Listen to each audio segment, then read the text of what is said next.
we were told this was going to happen. We had foreshadowing that these two would end up together, mildly. When we first meet the Nailsmith, he actually has a bit of dialogue.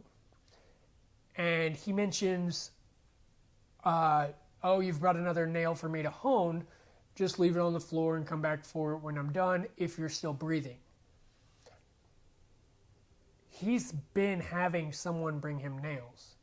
And who better to have bring him nails than someone who's secretly trying to escape that life?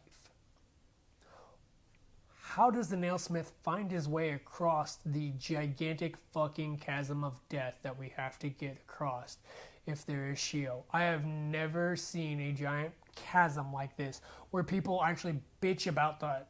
Like, it's tough, but it's not impossible, obviously, but it's a bit tough.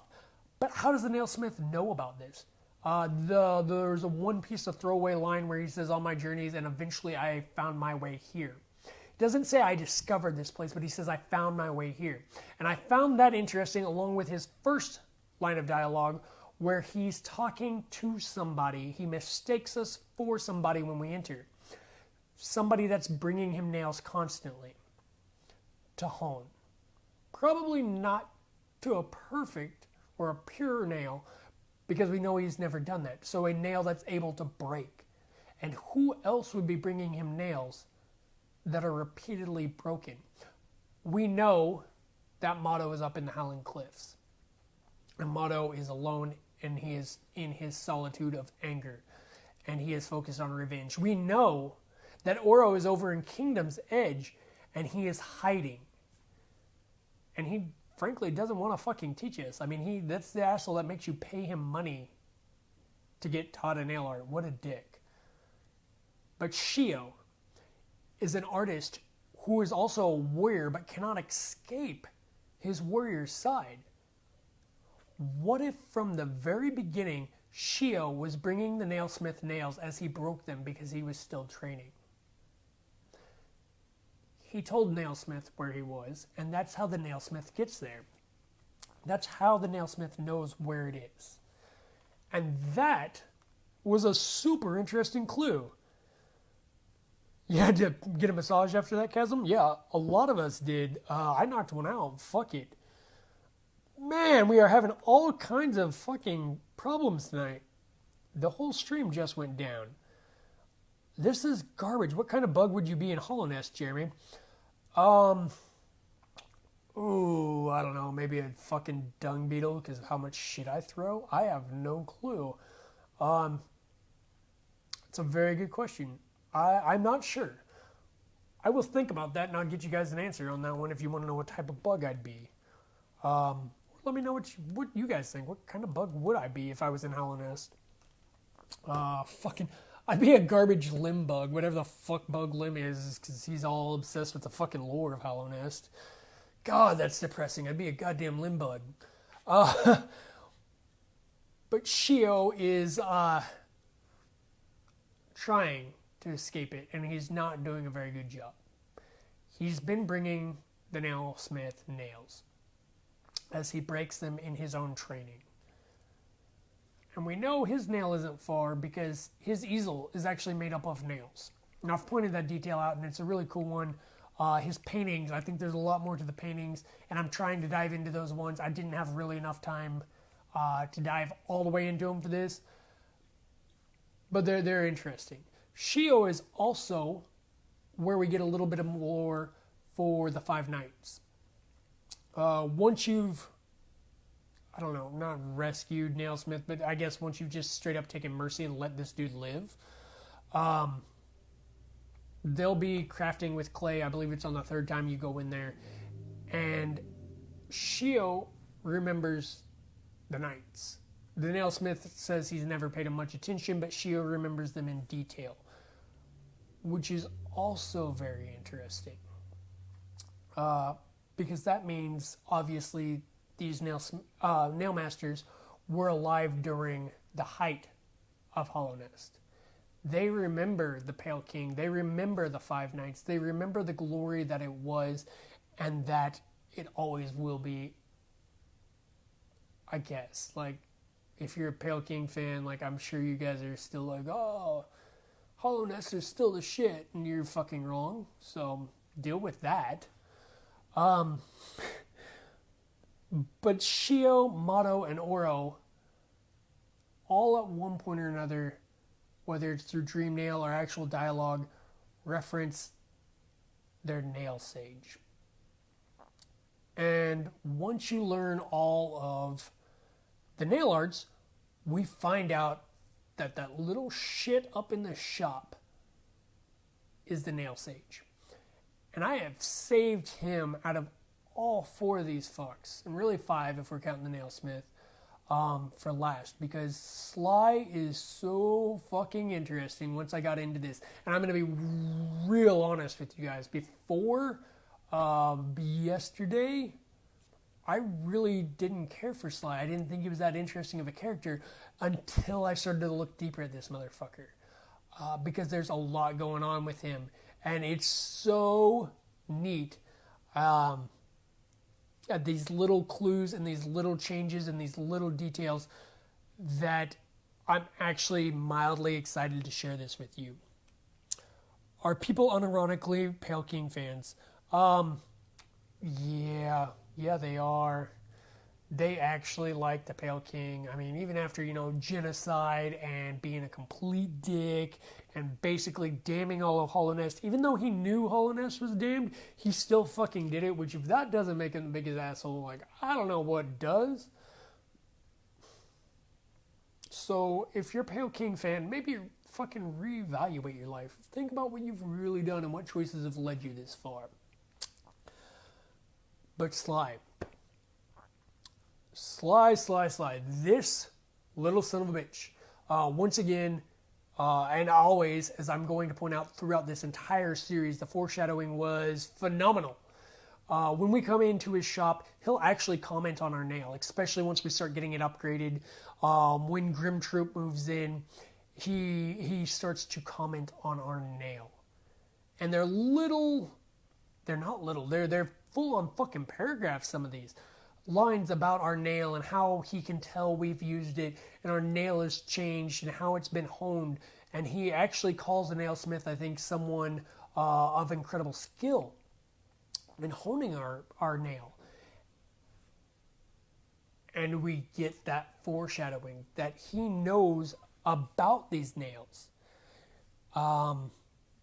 It's kind of weird that we free Sly from the infection, but we can't free Mila.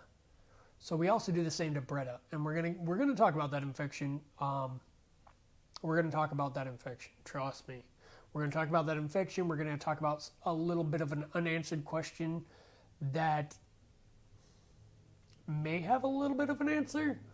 We're gonna talk about Sly himself. We're gonna talk about someone was trying to be a smartass when I posted the board the other day, because next to Sly I have Nail Sage, and next to all of the other Nailmasters, I actually have the area they're at, and I'm going to talk about why I have Nail Sage there, because it is an area. It's a very distinct area to the Nail Sage, and I want to talk about that. So we're going to get to all of these things, guys. We have a lot to dig in with Sly, and that's probably going to be the main bulk of this, and that's phenomenal, because Sly is one character, whereas I had 3-4 others to talk about. But Sly is such a fucking phenomenal mystery all wrapped into one thing that it's awesome. So he comments on our nail and he gives us that foreshadowing that, hey, maybe there's something else going on there. Maybe this guy's more than what meets the eye. And of course we learn that once we learn all of the nail arts, we can come back to him and he begrudgingly gives us a charm. And that charm's down in his basement. And in his basement, there is his nail in a shrine. And that shrine is basically what to me looks like the ass end of a fucking garpede with fucking legs up in the air, 4 of them, 2 on either side. And then his nail. And it's a moment between him and us that is expressed and it is shared. And it's interesting to see that even though much like Shio in Green Path, Sly can't escape his warrior side either. Because once that's a part of you, that is always a part of you. It is ingrained in you. And we get to see this exchange, and he lets us know that we are the last ones that will ever receive this mark of the Nailmaster.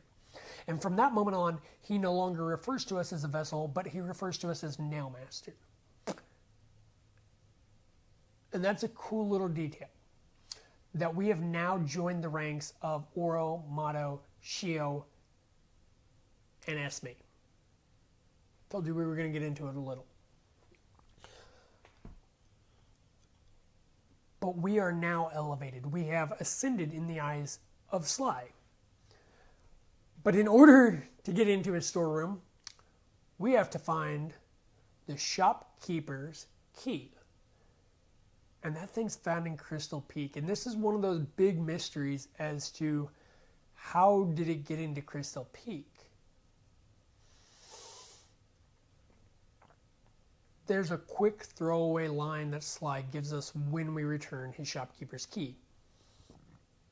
I've always wondered who stole his key, how did it get there, why did it get there? And as I researched this, I saw this line and I realized that I'm a fucking idiot. Sly fucking drops it there. That little bastard actually tells you, oh, did you find it in those old abandoned mines? And you can look that line up, but I'm almost positive I hit that one like almost word for word. This asshole actually knew where his key was. Why he didn't go and get it is the real mystery. And that's where we hit that infection. The same way we see Mila digging, and she tells us that those gems are worth quite a bit, and who else would want quite a bit of geo other than a geo-hungry shopkeeper?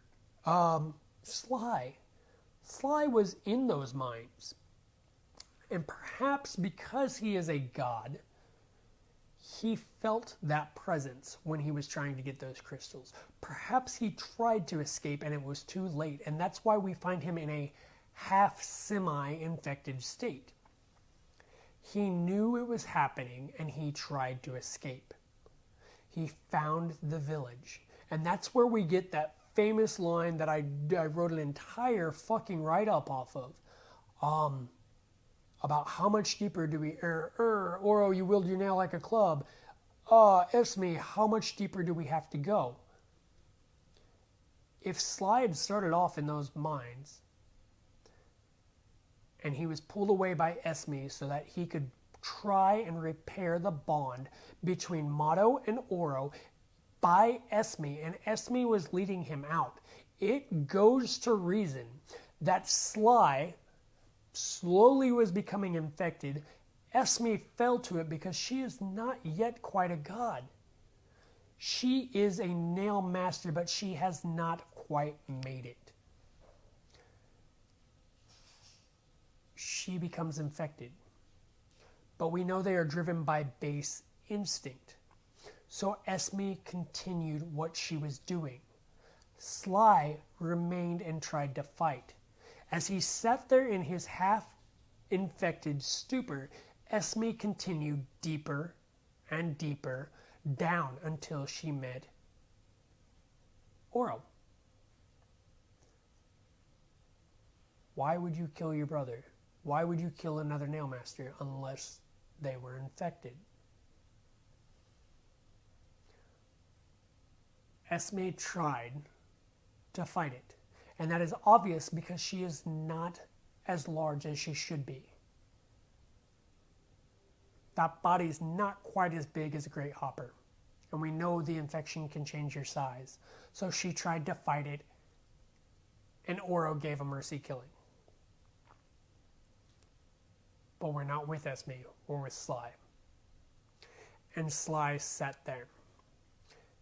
And Sly attempted to fight the infection in his mind. In a long-forgotten village that was abandoned, that was downtrodden, that was underkept. And quite frankly, there was only one other person in there with him, Minderbug.